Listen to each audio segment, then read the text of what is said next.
Біз жаңа Қазақстан дедік. Кәні жаңа Қазақстан. Естетін Қазақстан дедік. Кәні естетін Қазақстан. Бізде бәрі теориялық түрде, тек сөзбенен, кабинеттен шықпайды. Сонда бір жалынды нәрселердің бәрі жақсы экраннан айтылады, бірақ еш нәрсе істеліп отқан жоқ. Де мына болашақ деп жастарды жіберді оқуға шетелге. Оған кімдер барды? Оларды кім таңдады? Кілең байдың балдары, кілең қызметтегілердің баласы, соның туысқаны, жиені, нағашылары барды. Ал шетелде оқып келді, Гарвардты бітіріп келді деп, апарып министр қылып, заң министр қылып, немесе әкім солай қояды. Содан кейін оның ешқандай өмірлік тәжірибесі жоқ. Халықтың жан айғайы естіліп тұр. Не себеп оған? Кім кінәлі оған? Су тасқыны болып отыр. Опять су тасқынына кім? Халық, ана қабырғасынан күн көріп отырған халық, сол тиын тебендерін жинап, сол біреуге жаны ашып, соған тіркестеп отыр. Әлі өкімет әлі ештеңе істеген жоқ. Құр сөз әлі. Дұрыс өмір сүруге мүмкіндік жасамай отырған халық кінәлі ма? Жоқ, солай жасатпай отырған билік кінәлі ма? Осындай әлемдегі ең бай елдің халқының осылай бейшара болып тұруына кім кінәлі болады? Билік кінәлі болмағанда. Өткен жолы бір передачада айттым ғой, қытайларға 0,2% қана бізге түседі екен. 0,2%. Сонда біз кімбіз біз?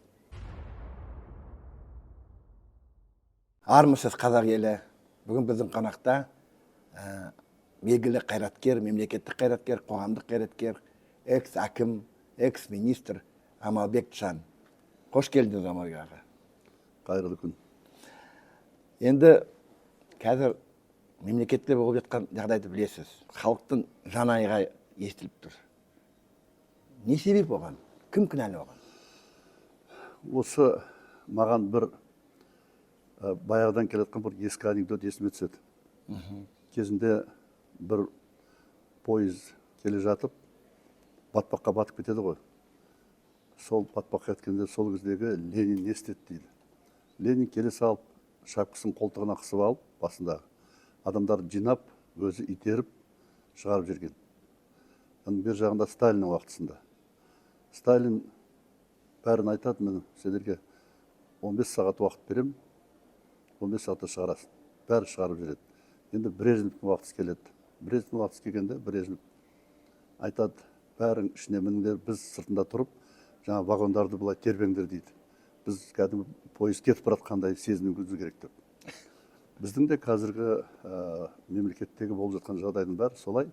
Кәдімгі біз тек қана сезінеміз, әдемі сөздер, әдемі уәделер, сондай бір жалынды нәрселердің бәрі жақсы экраннан айтылады, бірақ еш нәрсе істеліп отқан жоқ. Қадағалау жоқ, ешқандай. Бұған әлбетте себептер көп. Ең бірінші, қалай болғанда да бәрі осы елдің дегі болған жағдайдың бәрін реттейтін, соған бас болатын, әлбетте біздің елдің басшысы бар, ол президент. Президентті халық сайлады, өзіне қажетті 7 жылдық полномочиясын алды. Ендігі мәселе тек қана сол дұрыс ұйымдастырып, дұрыс бағытты жауап беру, жанына осы мемлекеттегі барлық ішкі істер болсын, сыртқы жағы болсын, қандай жағдай болсын, соның бәрін сараптап біле алатын, үлкен өмірлік тәжірибесі бар, жақсы мектептен өткен, білімді, ең негізі, мынау бұрын біздің уақытымызда государственник дейтін әңгіме болатын. Сол сияқты мемлекеттік өзінің халқын жақсы сүйетін, елін жақсы сүйетін, мемлекетін сүйетін азаматтар топталу керек. Мен сұрағым осылай болды ғой. Кімді кінәлаймыз деп? Топан су басып жатыр. Тағы да неше түрлі жағдай болып жатыр. Бұл өрт болған, ТЭЦ жарылды, бәрі. Оның былай айтқанда некомпетентность дейді ғой, түбінде жатқан. Енді әлбетте бұны басқарып отырған билік кінәлі. Кім кінәлі? Ол топан суға, ол биліктің жалпы судың басқанына кінәлі жоқ, бірақ сол суды басқанын тоқтатуға, соған кезінде шара қолдануға да билік кінәлі. Себебі ұйымдастыратын кім? Қарапайым халық өзінен өзі барып тоған тұрғызбайды ғой. Ал енді егер біз қазіргі топан су туралы айтатын болсақ, топан су бұрында болған. Ол бүгін бірінші рет ашылып отқан нәрсе емес. Сондықтан да бұрынғы КСРО-ның кезінде 100 тоғандар тұрғызылды. Водоем дейді ғой, сөйтіп. Сол арқылы жаңағы артық судың бәрін соған жинап, оның бәрі есептелінген. Бізде мынау гидрогеология деген ғалым бар, ғалым. Бізде бұрын совет үкіметі кезінде Жамбылда гидроинститут болды. Мелиоративный. Гидромелиоративный институт болды. Содан кейін Шымкентте техникум болды. Ол кезде сол гидромелиоративный техникум.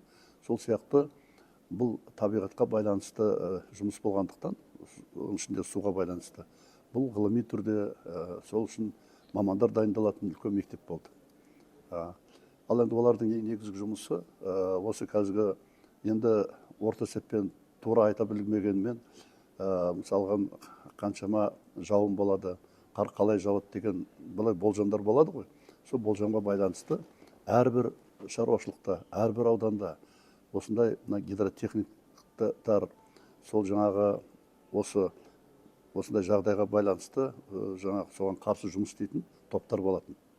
Оның ішінде мамандар болады, оның ішінде жаңағы гидротехник болады, оның ішінде құрылысшы болады.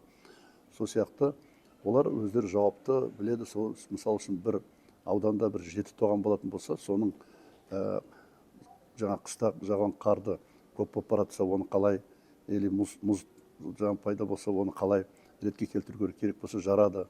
Солай талып жас кезімізде біз естіп жататынбыз. Пәлен жерде мұзды жаңағы жарыпты, сөйтіп суды Сырдарияның бойында, или басқа жақта. Сол сияқты көптеген ұйымдастыру мәселелер көп. Оның бәрінен айта берсем уақыт көп кетеді.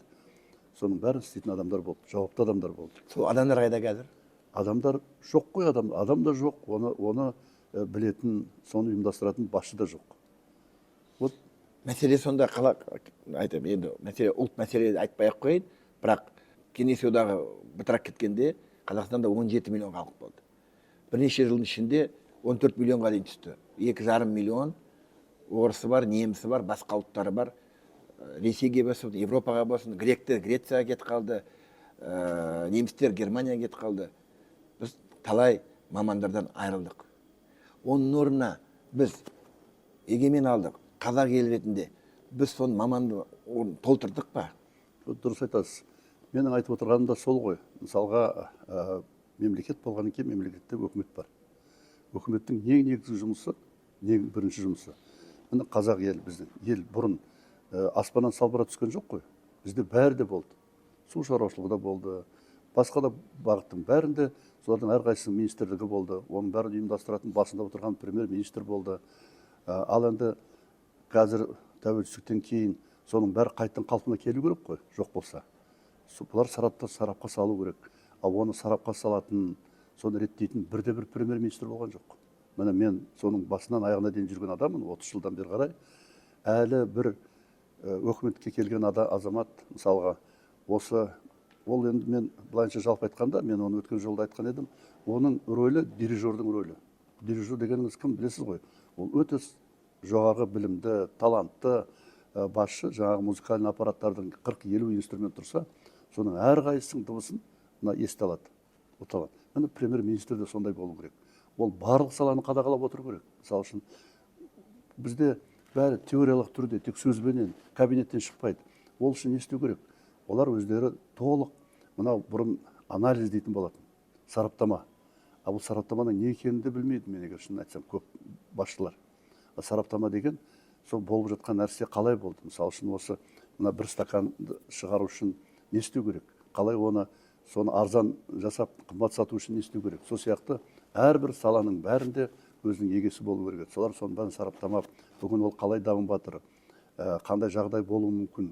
Ол жағдай бүгін болған жоқ, бұрында болған. Оның бәрі тарихта да бар, оны білетін азаматтар да бар, оның бәрі біріне бір жалғасып кету керек. Оның орнына біз жаңа Қазақстан құрдық дедік. Одан бұрын кезінде естеріңізде болса, Қажыгелдінің де сөзі еді, Терещенконың де сөзі болды. Бізге мал шаруашылығының қажет не? Бізге бидайдың егін қажет не? Бәрін сатып аламыз, бізде мұнай бар болды. Сол мұнай бар деген сөз әлі күнге дейін келе жатыр. Ешқандай басшы әлімен бір облысқа келген әкімнің сол барлық шаруашылықты жеке барып аралап, әрбір шаруашылықты көріп, не бар, не жоқ, соның бәрін түгендеп, реттеп, соған байланысты бір шешім қабылдап, жұмыс істеген бір басшыны көргем жоқ. Одан кейін айтуға болады оның бәрі де. Міне айланып келгенде бәрі де сол билікте отырған азаматтарға байланысты. Мына кадр мәселесі өте маңызды болып тұр. Орысша айтқанда отрицательная селекция болды.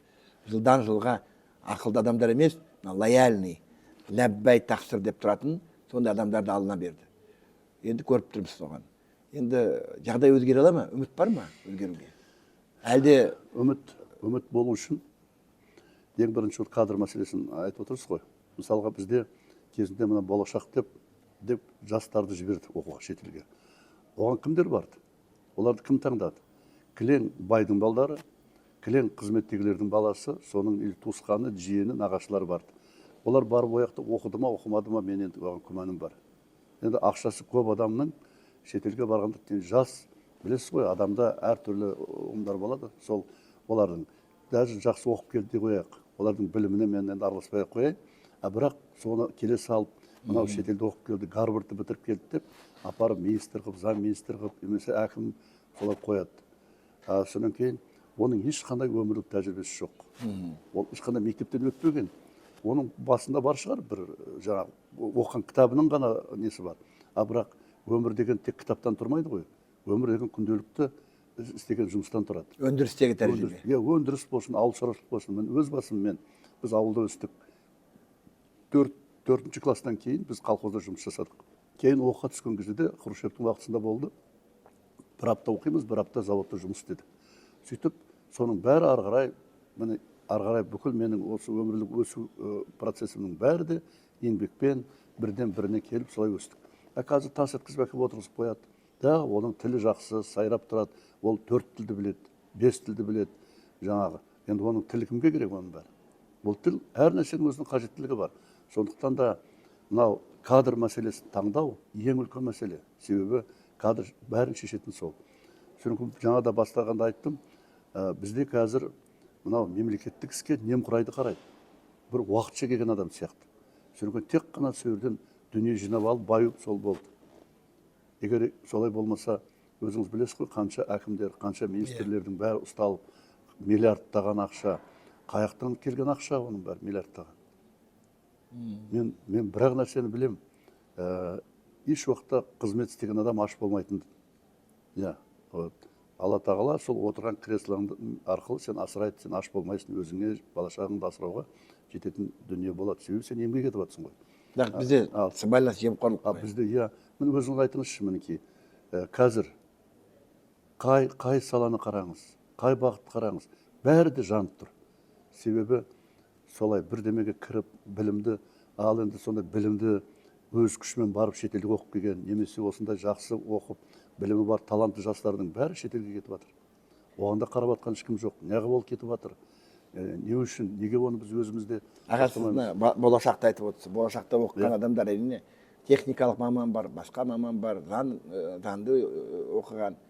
Олар керек шығар да, бәрін жамандамай-ақ қой, бәрін топырақ шашып. Бірақ миллиондаған адам, кәдімгі сантехниктен бастап, үйдің унитазын жөндейтін, трубасын жасайтын, электрик, тағы да басқа жөндеу жұмыстарын жасайтын адамдар. Сондай адамдар аздау ғой. Сол үшін неге мысалы гастарбайтер деді ғой кезінде, күлдік, әрбір үйде өзбектер бар, не бар деп. Әзірде де қазір мына құрылысқа барсаңыз, өзбек болсын, басқа тәжік болсын, басқа ұлттың адамдары бізде де, Ресейде де гастарбайтер болып жұмыс істеп жүр. Неге сондай жергілікті адамдар жұмыс істемейді? Мен саған айтайын. Бұл сұрағың өте дұрыс, орынды сұрақ. Бірақ бізде кеңес кезінде бізде профтехобразование деген не болды? Білім ордасы болды. Ол кімдер?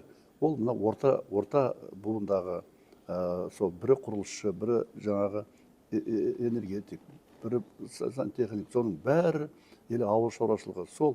Солар нағыз өз қолымен жұмыс істейтін ұйымдастыратын ұйымдастырушыларды дайындаған болады. Оны құруға кім кесір келтірді соның бәрі? Ол туралы талай айтылды да. Бірақ тағы да қайталап айтамын, біздің билік 30 жыл бойғы кешегі билік әлі де сол жалғасып келе жатыр. Біз бәрін тек жоғары жақтан ғана қараймыз. Поверхностьті дейді ғой. Оған ешкім ішіне нетіп отқан жоқ. Сондықтан бізде қаншама жоғарғы оқу орындары бар. Бәрі кімді дайындайды? Юристерді дайындайды, ең көп қабылдайтын сол. Содан кейін финансистерді дайындайды, жаңағы қаражаттың бәрі. Себебі оларға түсуде қымбат, жаңағы жеке ғой, қымбат. Ол түсіп соның бәрі. Ал енді қалған мамандар, әйтпесе мына политехникалық университет бар бізде. Қанша өрді оны, соның ішінде или бұрынғы оқу орындарында қажет осы ауыл шаруашылығы болсын, жаңағы инженерлік қызмет болсын, бәрін дайындайтын білім ордаларын ашып, сол арқылы мамандар дайындауға болатын еді. әлі де кеш емес. Әлі де болса сол баяғы профтехобразованияға қайтып келу керек те, мамандар дайындау керек. Қазір мысалы мен өзім құрылысшымын ғой. Біздің құрылыста ең қымбат табылмайтын мына прорабтар, мастерлер. Себебі құрылыс мамандығы жоқ ешқандай. Орта деңгейдегі олардың бәрі. Сондықтан сол жаңа сварщик болып жүрген, бригадир болып жүргендерді білімі болмаса да соларды тәрбиелеп, солар қазір үйдің бәрін салып жатқан солар. Қай фирмаға барыңыз, солар. Енді олардың қаншалықты соны терең, соның бәрін есептеумен жасайды. Себебі білімі бар адам біледі, мысалы үшін арматураның 12 диаметрлік арматураның қаншалықты оның жаңағы нагрузка дейді ғой, сол нагрузкаға шыдайды. Себебі білімді адам ғана өзінің істеген ісін сапалы түрде жасайды. Ал олар жұмыс атқарады. Бірақ соның бәрі солай болып жатыр ма? Оған менің күмәнім бар. Сондықтан да мәселенің бәрі сол кадр дайындауда. Оны ойлап жатқан ешкім жоқ қой әлі. Әлі қандай бір шара қолданып осындай не қылып. Бәрі сол жоғарғы білім, қай жерге барсаңыз ашылған институт, оның мамандықтарының бәрі ауыл шаруашылығына қажетті мамандар жоқ. Бәрі сол жаңағы қолына қағаз бен қалам алып ақша табатындар, сол бағыттағы азаматтар. Қараңыз, қазақ елінде әрбір отбасында балам институт бітірсін, университет бітірсін, жоғары диплом алсын деп. Сонда қарапайым жұмысшылар, мысалы Европаға барсам, Германияның өзінде, Мерседес заводында болсын, басқа заводында болсын, кәдімгі механик болып заводта істейді, алған жалақысы жақсы, өмірге жетеді. Ол жоғары дипломды алам демейді. Ол өзінің орта білім, училище, колледж бар ғой, соны жасап отыр. Дұрыс. Соны жасайды. Бірақ бізде өндіріс жетпейді ғой. Дайындайды, бізде өндіріс жетпейді ғой.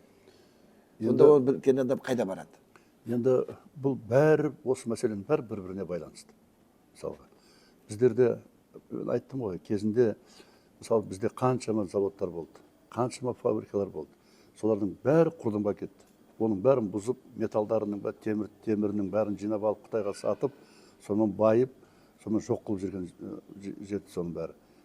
Мен кезінде қызмет істеген жеріме бір 7 жыл бұрынғы қызмет депутаттықтан кейін қайтып барып, соны аралап көрген кезде соншалықты кәдімгі, соншама 4000-дай істеп жатқан адамдарды жасаған заводтардың бәрі кәдімгі қазіргі Украинаны атып жатыр ғой, Ресейдегі сөйтіп бұзған. Сол сияқты болып қалған, кәдімгі мола болып қалған бәрі. Конечно, соның бәрі, мен сонша жыл сонда өмірім кетті. Соның бәрін көргенде көзіме жас келді мен сонда. Сонда қалай соның бәрі бұзылып кетті? Ал енді бірақ жарайды ол бұзылып кетсін ескі. Енді қазір жаңа технологиямен неге біз соның бәрі өндіріс қайтармады? Бізде өндіріс жоқ қой. Сіз сөзіңізді бөлейін. Айтады, көзіңізге жас келді дейсіз. Оны істеп отырған кім? Оны істеп отыр қарапайым халық па? Қарапайым емес, билік қой айланып келгенде сол. Жоқ, билік істемей отыр. А бірақ бұзған, қиратқан кім? Мысалы, мен Аягөзде военный городок болған кезінде. Оны быт шығарып тастады да. Сіз білесіз ба? Неткен. Сол кезде осы мынау жекешелендіру, сол туралы жаңа әртүрлі комитеттер болды. Сол кезде сондай құрылымдар болды. Мысалы үшін жаңаның бәрін, соның бәрін солар өздерінің қарамағына алып, сөйтті де сөйтіп тапсырма беріп, бәрін бұзды. Оның бәрін биліктен келген адамдар. Оны ешкім жұмысшы, сол кезде директор істеген жоқ оның бәрі де. Оның бәрін істеген сол кезде специально нелер болды. Солар өздері жаңағының бәрін мемлекеттік тапсырыс деп, сөйтіп олардың бәрін бұзып, темірін алып. Сонда олар тек бір күндік пайданы ойлаған ба? Тек бір күндік пайдамен ғана жұмыс жасады. Солай, емесе сіз өзіңіз көріңізші, Шымкенттегі фосфорный завод деген білесіз ба, аты шулы. Фосфорный заводтың онда тасталқан шығарды, түк жоқ, қалған жоқ. Мен осы YouTube каналда не бір сұхбат шығады ғой. Сонда бір сұхбаттың астында бір комментарий оқыдым, бір пікір оқыдым. Сонда айтады, кезінде орыстар кеткенде біз егемен алда қазақ көбейді деп қуандық дейді. Ал енді неше түрлі апат болып жатқанда қарасақ, істейтін ТЭЦ болсын не болсын, адамдар жетіспейді дейді. Кәдімгі маман жетіспейді. Мәселені, проблеманы түсінетін, жөндейтін адам жоқ дейді. Сонда айтып отыр, кеткенде дейді, орыстар айтатын дейді, қазақтар сендер біздіз құрайсыңдар деп. Неужели дейді, сол орыстардың сөзі рас болып шықты дейді. Сонда ол намысқа тиеді ғой мысалы. Мен сіздің мына сөзіңізге қосылмаймын. Бұл жерде адам, мысалы үшін халық өзінен өзі барып, жаңағыны құрмайды ғой, ондай үйің жоқ қой ешқандай. Бізде айттым ғой, мемлекеттік бағдарлама болған емес, жоқ. Мысалы үшін мемлекет оны кім жасайды? Мемлекет деп отырған өкімет жасайды. Өкімет соның бәрін қарастыру керек еді. Соған байланысты мысалы үшін заводта істеу үшін кім керек? Значит, мамандар керек. Ол маманды қалай дайындауға болады? Былайындай сондай поэтапный кәдімгі өзімен реттелген ешқандай бағдарлама болған жоқ. Өкімет тек қана мұнай сатты, ананы қылды, сол болды. Сонымен бәріміз сонымен жүрдік. Білем ғой мен біздің правительство өкіметте істеген, сол өкіметтің басшыларының бәрі өздері бай болып алды. Енді оның фамилияларын айтпай-ақ қояйын. Миллиондаған гектарда өздеріне жазып алып, сонымен анау өкіметтің басшысы да сол, мынаусы да солай. Сондықтан олар халықты ойлаған ешкім болған жоқ. Бәрі өзінің қалтасын ойлады, өзін ойлады. Соның арқасында бәрі кәдімгі жетім баланың тірлігіндей болып тарап-тарап қалып кетті. Әйтпесем, орыстар ақылды, біздер ақылды тегін мен сенбеймін. Біздің жастар, біздің қазақ халқы өте талантты халық. Тек оларға бақыт беру керек, оларға білім беру керек, оларға мүмкіндік туғызу керек. Сонда біз өз елімізге өзіміз еге болатын жағдайымыз бар біздің. Бізге ешкімнің керегі жоқ. Сіз жаңа айттыңыз ғой, аттарын, фамилияны айтпай-ақ қояйын деп, бірақ бәрін білесіз ғой. Енді өзіңіз министр болдыңыз, әкім болдыңыз, танымал адамсыз. Бүкіл қиқы-сиқын білесіз. Мына қаңтардан кейін Тоқаев президент мырза айтты ғой, 162 адам бүкіл қазақтың байлығын алып отыр деп. Сол 162 адам, 2-3 адам ғана аттар естіліп тұр да. Байқұс Қайрат Боранбаев, біреу екінші Қайрат сатып алды. Әйтеуір соларды сығып жатыр. Қалған 160 адам қайда? Оларды неге сықпай жатыр? Мен жалпы қашан халыққа қайтарады? Мен біздің президент Тоқаев мырзаны жалпы түсінбеймін мен. Ол кісі қандай бағыты бар, не істегісі келеді. Әлі міне 5 жыл болды басқарғанына бір рет халықтың алдына шығып, өзінің бағдарламасын жаңағы дайын, мінекей осындай біз болашақ қазақ халқы осылай дайындайды, дамиды. Мынандай кемістіктер болды. Біз мынаны былай жоямыз деген бір бағдарлама жоқ. Оның бәрі ол жаңағы парламентке келіп, жаңағы жылына бір рет жаңағы жолдау берген, ол жолдау ғана. Ал бізге бағдарлама керек. Өкіметпен барлық жауапты 3 жылдық бағдарлама ма, 5 жылдық бағдарлама ма. Оның бәрі кеңес уақытында ол ақымақ емес қой, кеңес үкіметінің басшыларының бәрі. Солар сол кезде айтты, 5 жылдың ішінде не жасау керек? Қай салаға көп көңіл бөлеміз? Жаңағы бюджет бәріне бірдей жетпегенде де соны ауыл шаруашылығын көтереміз ба, жоқ өндірісті көтереміз ба деп. Бізде қалай? Бізде әлі алдаумен келе жатырмыз. Мысалы үшін қазір билікке қарсы сөйлегендердің бәрін шетінен қамап жатыр. Сендер жаңағы билікке қарсы сөйлеңдер. Бұл не деген сұмдық? Мысалға кезінде Абылай ханның қасында Бұхар жырау болған. Ол Абылай ханның небір кемістіктерін, сол өмірдегі сонысын бәрін уақытында айтып отырған. Мен керісінше айтқан болар едім. Сол қазіргі мына Бұқаев сияқты, басқа да осы кемшіліктерді айтқан адамдарды керісінше қасыңа жинау керек. Солар егер шынымен солардың қолынан келетін болса, соларға айту керек. Міне сен жақсы айтып жатсың. Міне саған қызмет істе деп, оларға мүмкіндік туғызу керек. Әлі біреуі біздің мемлекетті бір төңкеріп жүрейік, мынаны былай алып кетейік деген бір адам көргем жоқ мен. Бұл сөзді бар уақытта қайталаймын мен. Бәрі де осы елдегі келеңсіз кемшілікті жоямыз ба деген мәселе. Осының бәрін ретке келтірмейінше еш уақытта ештеңе болмайды. Құр сөзбенен біз жаңа Қазақстан дедік. Кәні жаңа Қазақстан, естетін Қазақстан дедік. Кәні естетін Қазақстан. Жоқ, естетін Қазақстанда жоқ, жаңа Қазақстанда жоқ, бағдарлама жоқ. Ал 162 адам қандай ол құпия адамдар? Қандай құпия адамдар? Ал енді мен енді көп бұрынғы елбасыға мен көп оққа қарсы әңгіме айтатын адам емеспін мен. Мен ол кісінің қарамағында жұмыс істедім. Бірақ менің өз өмірім бар, өз өмір жолым бар, басқалардың өз өмір жолы бар. Бірақ соның семьясының бәрі алған миллиардтарының бәрі көрініп отыр ғой, оның бәрі айтып отыр. Неге шара қолданбайды? Міне қазір су тасқыны болып отыр. Опять су тасқынына кім? Халық, ана қабырғасынан күн көріп отырған халық, сол тиын тебендерін жинап, сол біреуге жаны ашып соған тіркестеп отыр. Әлі өкімет әлі ештеңе істеген жоқ. Құр сөз әлі. Ал енді соны сөйтеді, сен популистік нәрсе ғой бізде. Кеше бір министр енді оны атын айтпай қойып, соны бір тоғанды тоқтатып жүр. Тоған араласып жүрді, соны телевизияға түсіріп көрсетіп жатыр. Мен қараш министрлер деп. Бұл ақымақтық әңгіме. Министрдің оның министрлік жұмыс ол ұйымдастырсын соны. Министрдің әкімі ол ұйымдастырушы, ол қолына күрек алып, етік алып, сол халықтың ортасында жүргеннен өзгеріп қалатын ештеме жоқ. Оның бәрі де әшейін айтып берші, мен қандай жайбадар. Показуха. Сен жайдары болсаң, өмірде жайдары бол. Сен жұрттың алдына барып әңгімелес. Халықпен кездесуге қорқады әкімдеріміз. Халықпен кездесуге қорқады. Күнде соның ортасында жүру керек. Кабинетте істейтін ештеме жоқ. Біздің уақытымызда бізде кабинетте отыратын жұмыс көп болған. Себебі біз өзіміз әрбір заводтың бәрі ол кезде әлі жекеге берілмеген, бәріне соны тіке жұмыс бастау керек. Қазір бәрін істеп жатқан адамдар бар. Әкімнің асыл жұмысы жоқ. Оның ең үлкен жұмысы дұрыс бағдарлама жасап, солардың ортасына барып, соларға көмектесу ғана. Аға, мына оппозиция туралы неше әңгіме көп қой. Былай қалыптасып кетті, оппозиция деген жаман сөз сияқты, жаман мағыналы. Сонда билікті сынайтын адам кім? Неге сонда сіз жаңа айттыңыз ғой, олар не деп? Сынайтын адам керек қой оппозиция. Әлбетте. Жоқ, мен бос айтқаным жоқ қой жаңағы бұқар жырау туралы. Кезінде біз егер сіз бұрынғы ертегілерді немесе ескі аңыз әңгімелерді тыңдап көрсеңіз, Иә. бұрынғы патшалар жұпыны киініп алып, жаңа қасына бір екі нөкерін артып айтпай. Ана түріктің сериалдарында да бар. Жаңа халықты аралап, халықтың жағдайы қалай деп жүреді. Иә, уәзірмен бірге. Уәзірдермен бірге, да, барып, жаңағы базарда не бар, басқа халық бар. А бізде билікпенен халықтың арасы бөлек қой. Бізде қазір, міне, уақыт өткен сайын, мына билікте жүргендердің бәрі өздерінше бір мынау үнді елінде бір касты бар. Қазір халықтың несін көтеріп жатқан, экономикасын көтеріп, халықты енді үнді ел қазір өте дамыған елдердің бірі ғой. Иә. Как будто сол қазіргі кім қызметке барды, олардың бәрі бір бөлек адамдар. Брахмандар. Махмандар, жаңа ақсүйектер. А халық бір бөлек, халық бір жақта қалды далада, билік бір бөлек. Оларды қолдаймыз. Даже маған президенттің мысалы үшін 100 миллионға дейін жаңағы ұрласа, ол байқамай оның қалтасына түсіп қапты деген сөзі мен ешқандай оғыма кірмейді. Қалай ол? 100 миллион сонда ол не әшейін жатқан тиын ба? Мысалы айтты ғой, мысалы оларды қамауға болмайды, себебі бізде кадр жетіспейді. Ол дейді, мен бұны сынау үшін айтып отырғаным жоқ. Мен бірақ түсінбегеннен айтып отырмын. Ол қандай әңгіме? Ал анеде біреудің қалтасына 100 мың теңге түсіп кетсе, апарып 10 жылға 5 жылға қамайды. Ол не? Ол қарапайым халықтың, сонда басшылары мен халықтың қандай айырмашылығы бар? Неден кеммін? Мысалы үшін мен неден кеммін? Анау неден кем?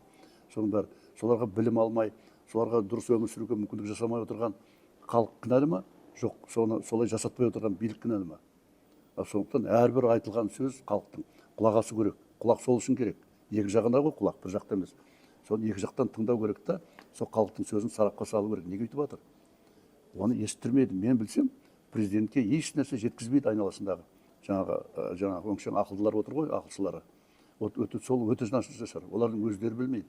Қазақта ең бір жақсы бір қарғыс бар. Менің анам айтатын еді, балам, қарғыс, сен ешкімді қарғама, жаман сөз айтпа дейді. Сен оған айт дейді, қарғыстың ең үлкені өзің білме, білгеннің тілін алма деген. Білдіңіз ба? Сіз оны ойланып көріңізші. Не деген философия? Бір-ақ ауыз сөздің ішінде. Өзің білмеген адамға білгеннің сөзін тыңдамайды. Міне білген адамдар солар күйгеннен, ашынғаннан солар айтады, себебі көріп жүр. Халықтың аш жалаң ашығын қазір. Қанша жастар, қанша адамдар өзін-өзі қол салып жатыр. Қанша бала шағаларын өлтіріп жатыр. Соның бәрі мысал емес па?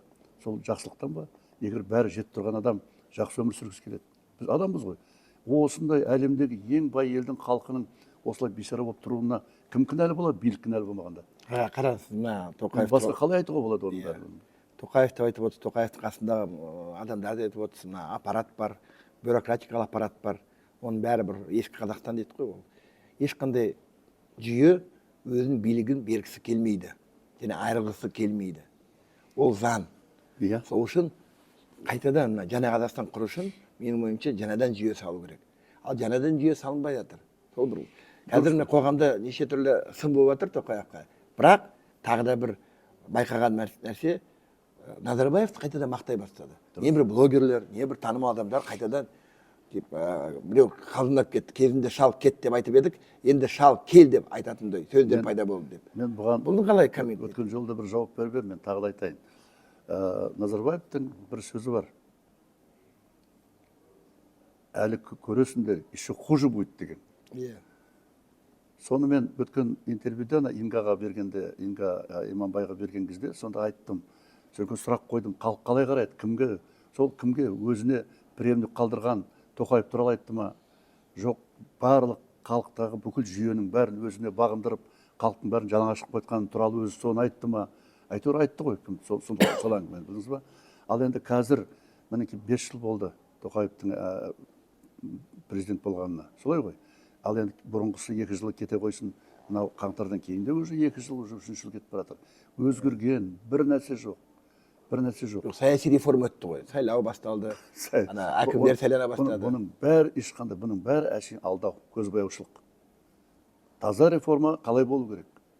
Мен сізге айтайын. Ең бірінші реформа жасау үшін сайлау заңы өзгеру керек. Ең бірінші сайлау заңы. Сайлау заңында халық әрбір точка запятойын көріп отыру керек. Кімде кім сайлау заңын бұзса оны халық жауы деп ату керек, бұрышқа қойып халыққа қастандық жасаған адам деп.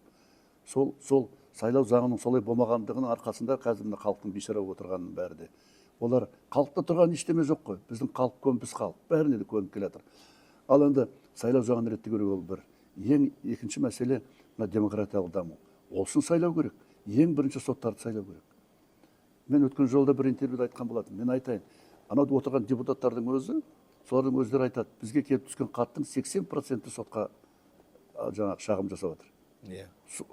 Соның өзі сигнал емес пе, былайша білетін адамға, солай ма? Неге солар президентке жеткізбейді? Неге солар премьер-министрмен соны қарап тағылап? Бұл неден түсті ма? Болды. Кеңес кезі неме мықты болды деңіз, мен сізге айтайын. Оларда мысалы үшін бір адам туралы бір информация газетке түсіп қалса, ол кезде босқа ешкім жазбайды. Ешкім босқа қалмайды, себебі екі жаққа бірдей ол, мысалы үшін сол күні уже ол қаралады, тексеріледі, ол кім. Егер ол шынында да сол әкімнен елеменсіз сол кезде бірінші хатшыдан или басқа сот табатын болса, автоматты түрде ол жұмыстан кетеді. Бізде қазір сынамақ түгілі, енді не айтпай жатыр. Міне сондықтан да бұның бәрі де ешқандай мына демократиялық бағдарлықтың жоқ. Біз демократияның орнына қазір біз полицейлік өмір сүрген сияқтымыз, көшкен сияқтымыз. Себебі біздің бар жоқ 20 мың халыққа қанша мың полицейский бар. Мен соған қарап ойланамын. Сонда біз қазақ халқы өзімізге өзіміз жауымыз ба?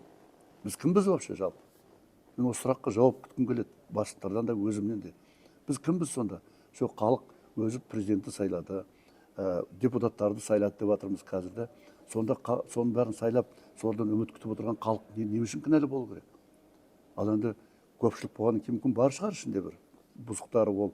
Бірақ елді бүлдірейін, қазақ елі несін деген бірде-бір азамат жоқ. Олар керісінше бәрі де осы анау биліктің анау жоғарыда отырып көрмеген төмендегі келеңсіз мәселенің бәрін соларға ашық айтып жатыр қазір.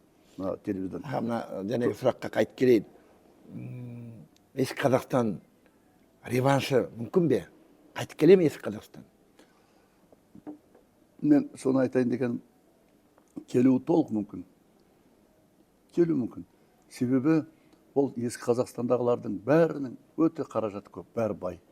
Бәкім миллиардтардың бәрі солардың қалтасында. Соны ары қарай жалғастыру керек. Енді білесіз ғой, баяғы депутат ол адамның осындай аш-жалаңаш отырған халыққа, білесіз ғой, соның жағдайын жасап, міне біз бүйтеміз деп апарып жаңағы беретін болса, олар дауыс береді. Кезінде білесіз ғой, мен оның 4 рет депутат болдым ғой, мен жоғары кеңесте болған кезде мен білем, жұрттар барып бір қабын ұн апарып, 1 кило, 2 кило жаңа қант апарып беріп, қалтасына жаңағы 1 килограмм шай апарып беріп дауыс алды. Сонда дауыс берген халық қой. Ол жамандықтан берген жоқ. Ол сондай оның жағдайы жоқ. Оған сол 1 килограмм шай, сол бір жаңағы соның 5 жылдық па депутаттықтың соның сол 5 жылда сол жететін шай сияқты көрінеді. Білдіңіз ба, біз сөйтіп халықты алдадық. Сондай. Міне сол кезде мен талай халық неге алданды? Сонда неге сол 1 килограмм шайға бір қап ұнға сатылды? Сол кезде мен көп выступать етіп айттым. Айналайындар, олардың берген 1 қап ұны, 1 килограмм шайы сізге 1 аптадан кейін жоқ болады. Ал сіз өзіңіздің арыңызды, өзіңіздің жаңағы біріншіден халықтың сауатсыздығы.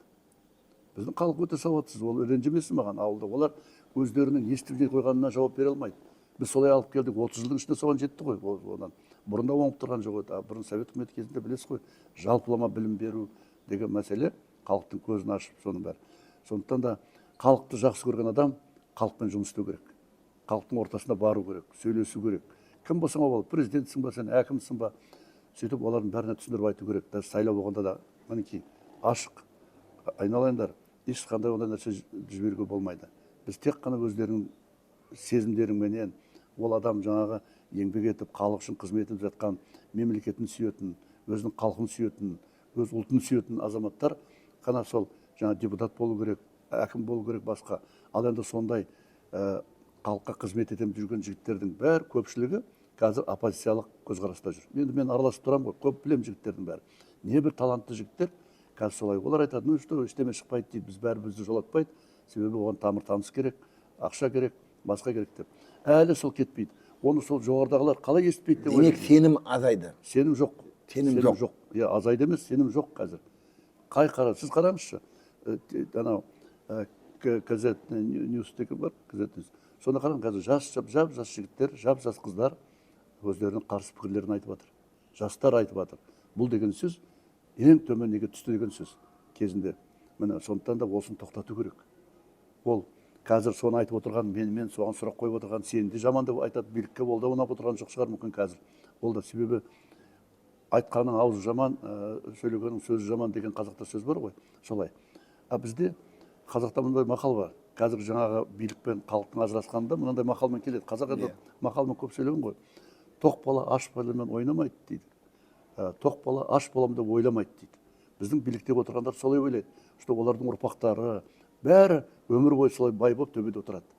Немесе мысалға, мен осы Шымкентке кейде машинамен барамын, елге баратқанда. Сонда мына кеше ғана саған жолдарды көргенде просто ішің ашиды.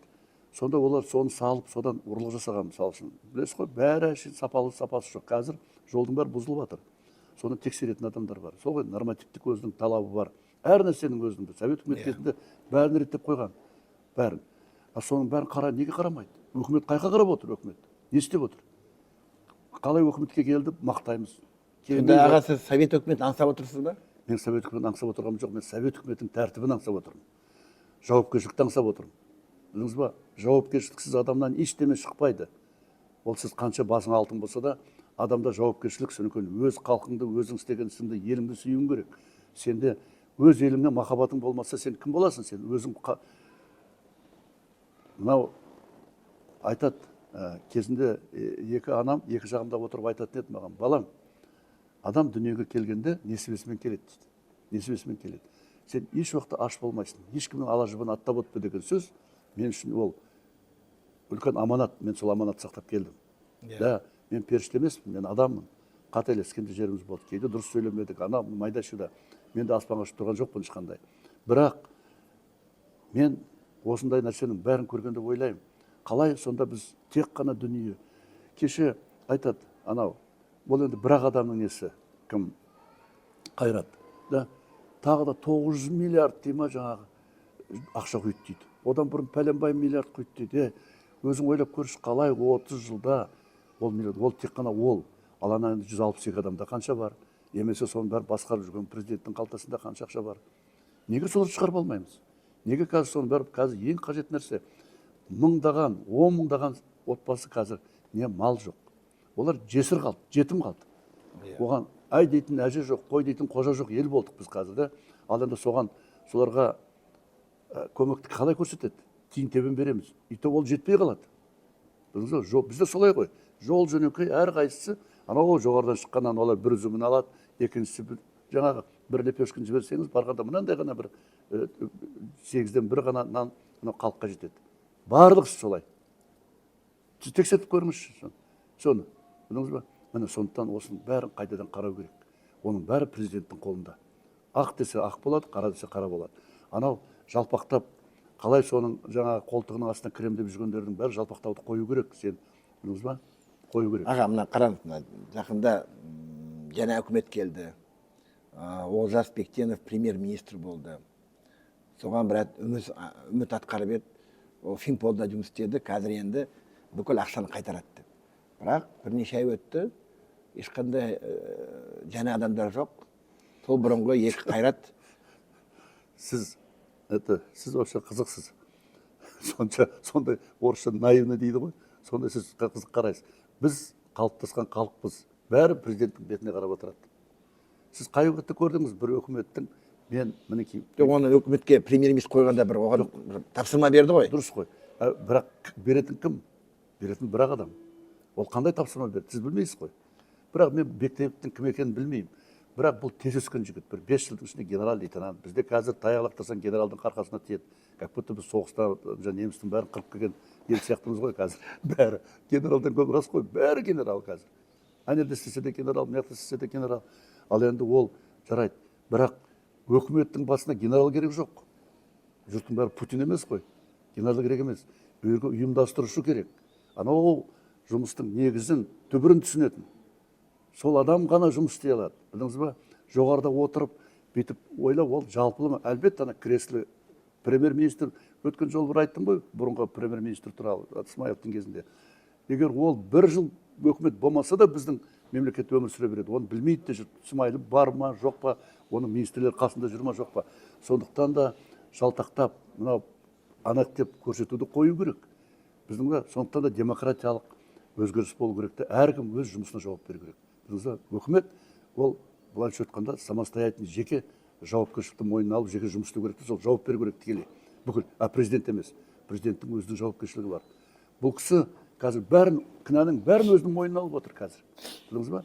Ол оны әдейі істеп отырған жоқ, бірақ солай біздің саботаж деп ойламайсыз ба? Жоқ, ол жүйе солай, білдіңіз ба? Сол жүйе саботаж жасап отырған жоқ па? Өйткені былай Тоқаевтың сөзін тыңдасаңыз, үндеуін тыңдасаңыз, бәрі керемет. Қолын көтеріп қолдайсың. Ал бірақ іске келгенде жоқ, салық көтереді, штраф көбейді, тариф өсіп жатыр, бағалар шапқылап жатыр. Вот халықтың жағдайы нашар. Жоқ, тыңдаңыз. Тарифті көтергенді білмей отыр ма президент? Налогты көтергенді білмей отыр ма? Штрафты көтергенді білмей отыр ма? Енді өзіңіз ойлап көріңізші. Мынар не істеп жатсың деп айту керек қой. Неге керек қой? Анау атты арбаны. Қой дейтін қожа керек. Айттым ғой, әй дейтін әже жоқ, қой дейтін қожа жоқ деген сөзді сол үшін айттым. Менің мақалымды түсінген адамның құлағына барса, ол түсінеді мен не айтып отырғанын бәрін. Обязательно ашып айту керек па? Қазір біз, мысалы үшін өткен жолы президенттің 29 жылы біз БВП-ны 2 есе көбейтеміз дегеннің бәрі халықтың мойнына сап қойған сияқты қазір. Светофордан өтіп кетсең 120 мың төле, ана сарыға кірсең. Бұл деген аварияға алып келетін нәрсе ғой. Қандай ақылды адам істеп отыр оны? Онда сарыны алып тастады, қызылмен бол. Қызыл уже мегат еткен кезде уже тоқтайсың. Просто да сен өйткені қараңызшы, бәрі штраф, бейшара халықтың штрафтан уже ауру болды. Ал сол халық ертең соның бәрі көтерілуге алып келеді. Олар қалай ма президенттер или өкімет, қаламай ма олардың жұмысы. Халық уже пружина ұқсап тұр қазір. Біз ішінде жүрміз ғой, білеміз ғой. Бүйтіп тұр әшейін. Просто ертең бір нәрсе болса жарылап, соның көйін бәрі бітшіт болады. Соған жеткізу қандай қажеттігі бар? Неге?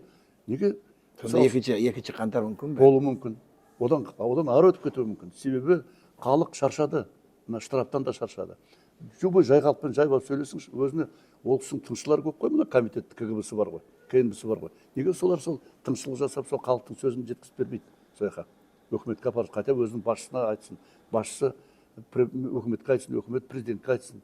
Неге соны білмейді? Біз көріп жүрміз ғой, халыққа қазір жаны ашитын адам керек. Сондықтан да мінекей, ал енді жаңағы былай ғой, халыққа қарсы шығып, халыққа оқ атып, халықты қинаған адамның еш уақытта оңғанын көргем жоқ мен. Мысалы үшін, анау кімнің, Теңгиз, кім еді? Абуладзе. Теңгиз Абуладзедің «Покаяние» деген фильмі бар. Мен соны біздің қазір құқық қорғау органдары жүрген азаматтарға айтар едім. Соны көріңдер, сол кітап, киноны. Оның ситуация бір уақыт. Жаңа бұрынғы НКВД. Қазір біздің полицейский НКВД айланып кеткен сияқты. Білдіңіз ба? Әйтпесем қаңтардағы жап-жас балдар. Солардың бір террорист па? Солардың жаңағы артына бутылка тығып, сол үстіне өтікпен күйдіріп, әкесінің құны қалды ма? Соншалықты өз халқына өстіп қиянат жасайтын қандай еліміз біз, қандай қазақ, қай уақытта болып еді? Қазақтың тарихында болған жоқ ондай нәрсе. Қазақтың өмірінде болған емес, что қазақты сөйтіп қинады деп. Міне, содан кейін сол жаңағы НКВД-ның бастығы болған, сол жерде аудандық. Сол қайтыс болғанда апарып көмеді. Сол ертеңіне барса, гүл қояйын деп семьясы. Жоқ, қазып алып тастаған. Екінші рет барады, қайтадан қазып. Тура фильм осы туралы. Білдіңіз ба? Демек, мәйітін қаза берген, е? Мәйітін қазып алып тастайды. Соны көріңіздерші. Мен әне күні соны интернеттен тағы да көрдім, специально көрдім. Бұрын көрген едім ескі кезде соның бәрі. Сонда ол деген сөз қазақ еш уақытта жақсылықты да, қиянатты да ұмытқан емес. Білдіңіз ба? Біреу ұмытса, екінші ұмытпайды. Біздің қазақ халқының өмірінің бәрі немен болды? Жазумен болған жоқ, а мына еске сақтау қабілетімен болды. Білдіңіз ба? Сол біздің атадан бізге қан болып, мұра болып қалған нәрсе еске сақтау. Жақсында, жаманында қал.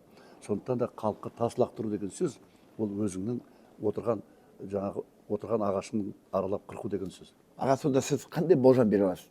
Болжамыңыз бұлыңғыр ма, әлде керемет пе, әлде өте нашар ма? Менің болжамым жоқ, нашар.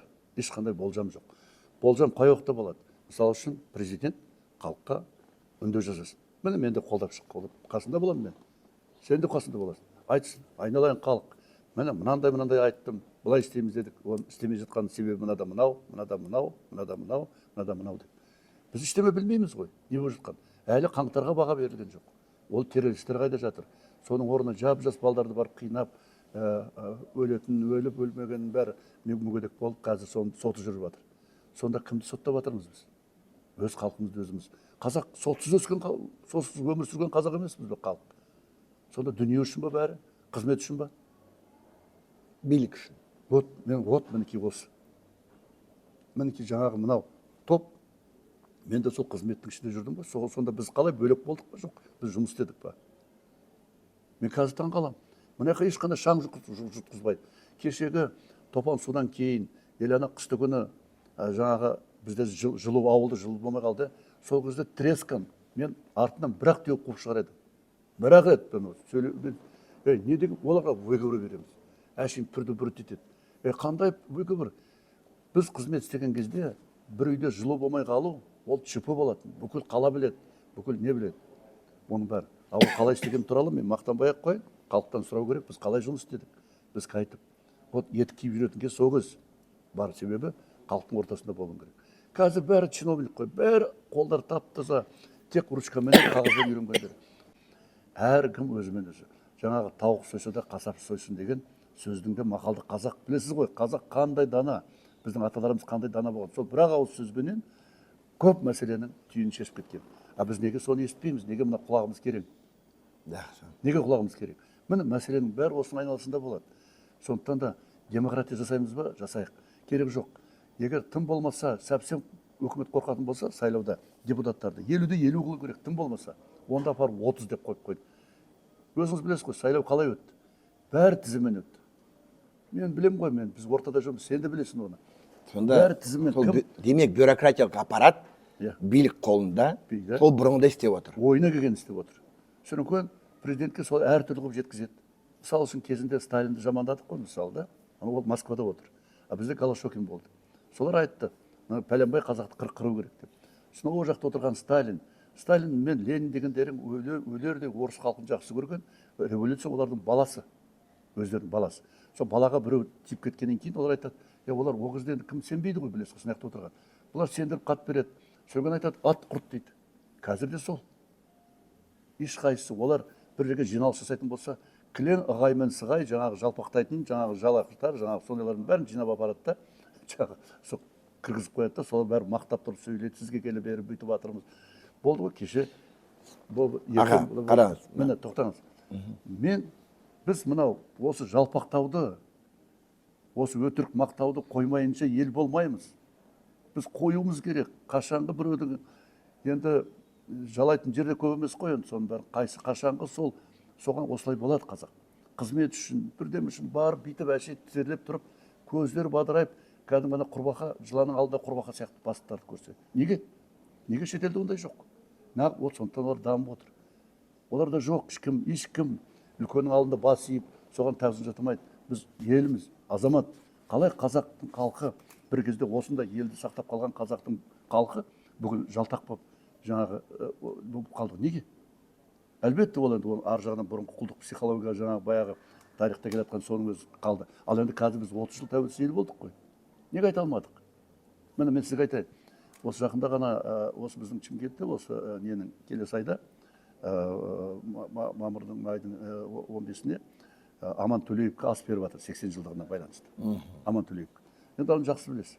Мысалы үшін мінекей өткен президент туралы мен енді айтпайын деп едім, енді просто әңгіме ғой.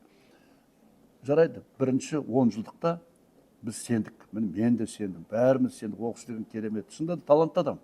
Оны енді шырайландырып жібереді, жаңағы сөйлегенде бәріміз сендік, жұмыс басталды. Бірақ бірінші парламент қуылды деп жоғарғы кеңес, мен де соның ішіндемін, екінші мен де соның ішіндемін, бізді қуылдық.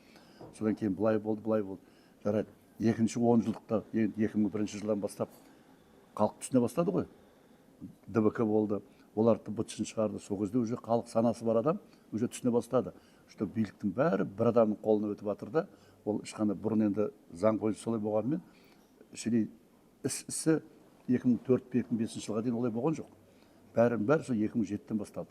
Ана сайлаудың бәрін партиялық спискпен жасаймыз дегеннен бастап, жаңағы бір адамға не қылып қойды. Содан кейін сол кезде біз неге тоқтатуға бір адам шықпадық. Оның мен де бар, мен біреуді сынасам өзімді де кіргіземін соның ішіне. Білдіңіз ба? Бәріміз білдік қой, что семьяны ұрлап жатқан, баяғы өзінің оқушының айтқан сөздерінің бәрі бар ғой, мен бір семьям біреу араласпайды деген былай, бірақ семьяның бәрі араласты. Демек халық қорқақ болып кеткен бе? Жақсы па? Жақсы, солай ғой. Білдіңіз ба? Ал енді сол кезде Аман Төлеевтің кім екенін бәрі біледі. Неге біз Аман Төлеевті шақырып қалып қоймадық? Біз білдік қой, бәріміз білдік. Аман Төлеевті орыстар сыйлады, құрметтеді. Қазақты апарып, соны жаңағы сөреге барып қойды. Соны кейін мен қазір Жазайылда кітап шығыпты, соны мен қазір бәрін оқып жатырмын. Енді онымен бұрыннан да мен Шардарада қызмет істеп жүргенде ол сөреге келген. Неге? Шардарада өрде көп елден келгендер тұрады. Мына Түркменстаннан көшіп келгендер тұрады. Сол кезде келген соны туысқандар бар екен. Аман Төле. Мен сол кезде білемін, мен онда Шардарада қызмет істеп жүргенмін. Өте талантты жігіт, таза адам. Неге біз сол таза адамды қоймадық? Біз бүгін қайда болар едік? Әйтпесем, халықтың, біздің мемлекеттің бюджетінің жартысынан көбі 60% ұрланды ғой. 60%. Мен қандай бай еліміз сөйтіп жүріп әйтеуір күнімізді көріп жатырмын, үй сап жатыр, ана болып жатыр, мына болып жатыр. Әлі де ұрланып жатыр. Әлі ұрланып жатыр. Әгер соның бәрі келсе, неге мораторий жарияланбайды? Неге? Мысалы үшін бірде мені араздыру үшін уақытша тоқтату керек қой. Мына тоқтатта, сөйте тексерейік документально. Комиссия құрыңыз. Оған комиссияға опять бізде еш нәрсені сенуге болмайды қазір, мен сізге айтайын. Еш нәрсеге сенуге болмайды. Тиіп кеткен жерден жұлып алады міндетті түрде. Или ақшамен тоқтайды, или басқа. Сондықтан да халықты араластыру керек. Сонда шешім әділ сайлау, сайлау жүйесін өзгерту, салық жүйесін өзгерту, бәрін. Үкіметтегі адамдарын бүкіл ауыстыру. Иә. Кәдімгі. Енді Саакашвили керек та. Политическая воля дейді ғой орысша айтқанда. Дұрыс керек. Енді оған кім, мысалы үшін бұл кісіге кім қолын байлап отыр? Вот айтыңызшы, міне да, кім байлап отыр? Әлі 5 жыл ма уақыты бар әлі да, 4 жыл уақытысы бар. 5 жылдай уақыты бар. Қараңызшы, мен ақтағаным емес, бірақ қараңыз. Ресей болсын, Қытай болсын, Орта Азиядағы басқа республика болсын, бәр жерде авторитарлық режим. Сонда Тоқаев жалғыз ғана бәріне қарсы шығып, қаңтардан кейін де демократия деді, саяси реформа жасаймын деді, басқа не етемін деді. Қиын өтіп жатыр, бірақ сөзін, үндеуін тыңдасаңыз, бәрі керемет. Сонда ойлайсың, мынаны бәрін істеп отырмын, саботаж, және мүмкін сырттағы күштер оған қарсы шығар. Өйткені Қазақстан үлгі болса, демократия болса, халыққа билік қайтарса, сонда көрші елдердегі халық көтеріледі ғой. Яғни қазақтар өзгеріп жатыр, халыққа билік қайтар деп. Демек олар да Тоқаевтың реформасына қарсы. Өйткені ол как против течения дейді ғой. Жоқ, дұрыс қой. Енді бұл кісі айтты ғой, бұл кісінің анау президент болардағы бағдарламасын қараңызшы. Әлі біреу істелінген жоқ, ешкім, оны ешкім оқыған да жоқ. Қазір ол кісінің өзден ұмытып кеткен шығар, болмаймын.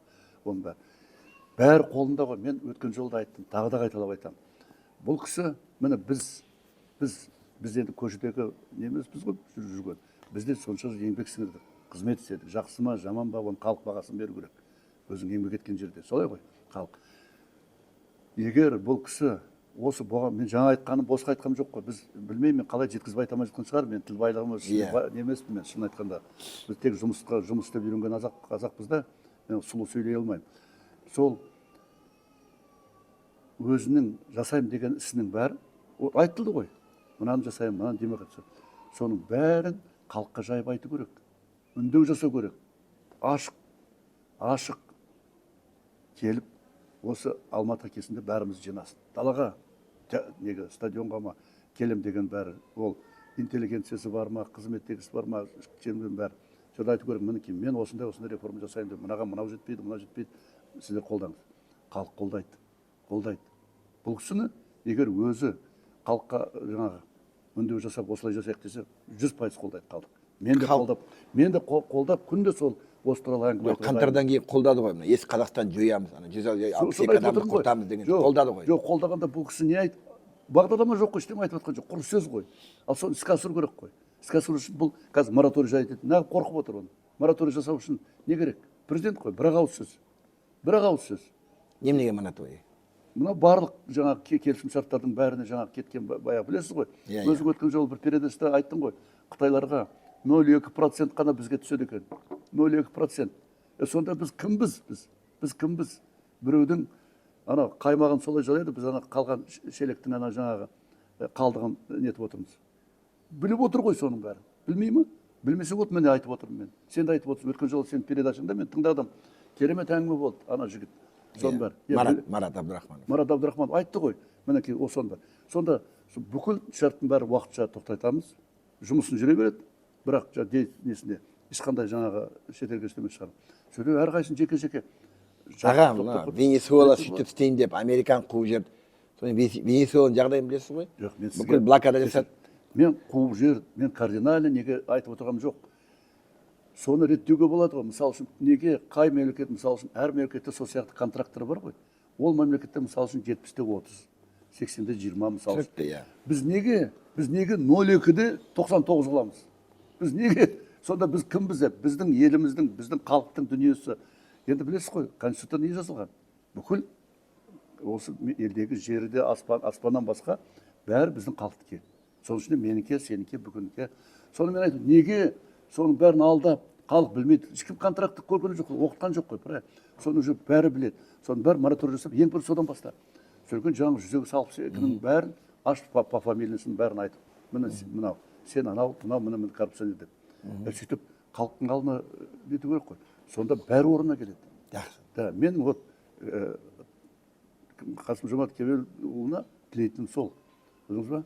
Халыққа үндеу жасап, біздің бәрімізді сол іске қосыңыз. Біздің әлі шамамыз келеді сөз айтуға, халыққа, біздің айналамызда мыңдаған адам бар. Білдіңіз ба? Әрқайсымыз. Себебі мен де болашағымды ойлаймын. Бұл жерде мен айтайын дегенім мен әлі түсінбеймін. Біз болашақ ұрпаққа не қалдырып баратырмыз алпы? Вот мысалы үшін мен дүниені бәріміз өтеміз ғой. Сонда мен балашағам не дейді? Не қалдырып? Мен де қызмет істеген адаммын. Сонда не қалдырып баратырмыз? Әбден коррупцияға неған халықпенен былыққа батқан елді қалдырып баратырмыз ба? Сонда солар жөндеп ал деп айтамыз ба жастарға? Жоқ, біз соларға реттеп береміз бе? Айналайын, енді ары қарай сендер өздерің алып кет деп.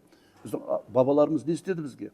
Бүкіл осындай үлкен байтақ елді қалдырды. Бүкіл дүниесімен, балаларым, міне, Алла тағала бізді жарылқатты, өзінен өзі жаңа не болды?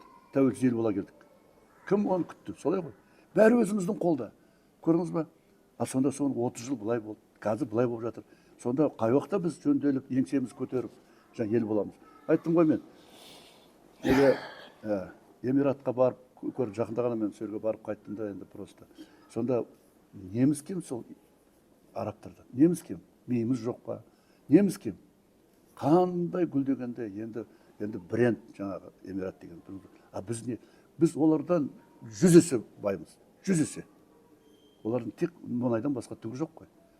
Неге біздің 20 миллион халықты 20 миллион анау индустар келіп қызмет жасамайды бізге? Неге? Біз баймыз ғой. Барлық бай тұр ғой. Мен қазаймын, сен қазаймын. Қайда болдың байлықтың бәрі? Вот міне мәселе. Осы үлкен сұраққа жауап күтемін мен. Оны президент айтамын. Мен как азамат есебінде жауап күтемін. Мен халықтан да күтемін осындай не. Оны да айтсын, аға, сіз дұрыс айтпадыңыз. Дұрыс емес десе мен кешірім сұраймын. Жақсы аға. Негізі сұхбаттың уақыты тәмамдап бара жатыр. Жоқ, болды. Сізге көп рахмет аға. Өте ашық сөз айтып отырсыз. Бұл ойлар сізде емес, мен дегенім бүкіл халықты ойландырады. Әрбір адам, әрбір азамат осы сұрақтарға жауабын іздеп отыр. Енді өмір қиын, дайын жауап жоқ. Жақсылық тілейік енді. Енді қаңтардан кейін ойланасың ғой. Революция ма, эволюция ма деп. Көрдіңіз ғой, қаңтар кезінде халық ашылып шықты, шалып кетті деді, бірақ басқа күштер пайдаланып кетті. Басқа күштер өзіне пайдаланды. Оған жеткізбеу керек. Ал эволюция десен, реформалар тоқтап тұр. Реформаларды кедергі жасап жатыр. Бюрократиялық аппарат кедергі жасап жатыр. Ол да бәрі шындық. Енді біз мына Құдайдан күтеміз бе, неден күтеміз бе? Сіз дұрыс айтып отырсыз. Президенттен халық ерлікті күтіп отыр. Дұрыс. Тәртіпті орнату керек, бәрін жасау керек. Мен осы жерде айтар едім, кезінде біздің патшалар, тарихты қарасаңыздар да, соғыс болса, өзі бірінші атқа мініп шығатын болған. Жанын пида етеді халық үшін. Солай ма? Халықты қырмау керек дейді. Мен өлсем, онда осыларға бағынып жұмыс істеңдер деген мақсатпен солай ғой. Президент неге қорқады? Ол да шықсын, атса атады да сондай күшті болса. қалай біз наоборот қорғаймыз президентті. Мен де сол қорғаушының бірі боламын. Қасында бірінші енді сондықтан да мен өзім эмоциональный адаммын. Жаңағы сол эмоциямен сөйлегеніме кешірім өтінемін. Біріншіден, екіншіден осының бәрін реттеу үшін, мысалы үшін бізде осындай көп тәжірибелі, енді мен өзім айтпай қояйын, біз жаңағы осы қызмет істеген, ақыл тоқтатқан азаматтар көп. Олар кеңесші болып істесін де. Да. Министр қасында кеңесші болып істесін. Иә. Әкімнің қасында кеңесші болып істесін. Иә, сондайлардың бәрімен, солармен, оларды итеріп тастамау керек. Сен қартайып қал, егер оның ақыл есі дұрыс болса, өзінің физикалық мүмкіндігі болса, соларды қазір неге мына болмай жатыр, соны қайта айту керек, шақырып, солармен жұмыс жасау керек. Мен жатырмын үйде, аяғымды көтеріп қойып. 2 жыл болды. Солай ғой. Ал аға. Сондықтан оны жазбай-ақ қояйық. Иә. Ал енді бүгін Асхат мынау үлкен жақсы сұхбат болды. Саған да көп рахмет. Осы елдің бір жанашыр, осы халықтың пікірін мынау жоғарыдағы биліктерге жеткізем ба деп жүрген азаматтың бірісің. Иә, сондықтан да мен өзіңде жұмысыңа, болашағыңа мен үлкен табыс тілеймін. Ал енді мен кішкене эмоциямен сөйлегеніме кешірім өтінемін. Мен өзі жалпы болмысым сол. Мен жаңа бірдеме болса қызып кетемін. Ол енді арқам бар емес, менің арқам жоқ. Бірақ ал енді жалпы бәріміздің мынау айтады ғой, бәріміздің елегеніміз бір пұшпақ, бір нәрсе. Қайтсек, осы елімізді көркейтіп, осы халықтың барлық әлеуметтік мәселесін бәрін шешіп, үлкен шын мәнісінде кәдімгі ең алдын қатар елге келеміз бе деген солардың бірі менмін. Сондықтан да ойымды, пікірімді сіздермен бөліскеніме өте қуаныштымын. Аман болайық, өзің айтқандай, еліміз аман болсын. Енді көш сөйлетіп мүмкін сөйлейтін уақытта келер. Біз соған жетеміз бе, жетпейміз бе, мен білмеймін. Бірақ болашақ жастарға біз соны жеткізіп беру ол біздің міндетіміз. Осымен тәмам. Ал енді халық еліне айтарым, сабырлы болайық, ақылды болайық, бірақ жігерлі, қайсар халық болайық. Өзіміздің бабалардың рухын ұмытпайық, соны сақтайық, және болашақ үшін күресейік. Рахмет.